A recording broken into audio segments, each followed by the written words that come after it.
এক স্ত্রী তার স্বামীর ফোন চেক করে এবং কয়েকটি সন্দেহজনক নাম খুঁজে পায়। প্রথম নামটি হচ্ছে আমার জীবন, দ্বিতীয় নামটি হচ্ছে আমার পাগলি, আর তৃতীয় নামটি সেভ করে আমার স্বপ্নের রানী।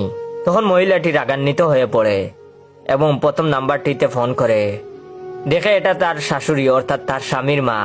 তারপর সে দ্বিতীয় নাম্বারটি কল করে, তখন তার স্বামীর ছোট বোন জবাব দিল। যখন সে তৃতীয় নামটিতে কল করে দেখে নিজের ফোনটিতে রিং হচ্ছে, তখন এটা দেখে তিনি তার নির্দোষ স্বামীকে সন্দেহ করে আসছেন বলে খুব কষ্ট পেলেন। ওনার চোখ গড়িয়ে জল পড়া পর্যন্ত থামলো না। প্রিয় স্বামীর স্বপ্নের রানীর ড্রিম গার্ল। তারপর তিনি সিদ্ধান্ত নিলেন বেচারা স্বামীর প্রতি এমন আচরণের হিসেবে তিনি তার 1 মাসের বেতনের পুরো টাকাটা স্বামীর হাতে তুলে দেবেন। যেই কথা সেই কাজ, তিনি স্বামীর হাতে টাকাটা তুলে দিলেন। স্বামীও টাকাটা গ্রহণ করলেন এবং স্বামী সেই টাকা দিয়ে তার গার্লফ্রেন্ডকে একটা দামি উপহার কিনে দিলেন, যার নাম উনার ফোনে সেভ করা ছিল গফুর ভাই রাজমিস্ত্রি।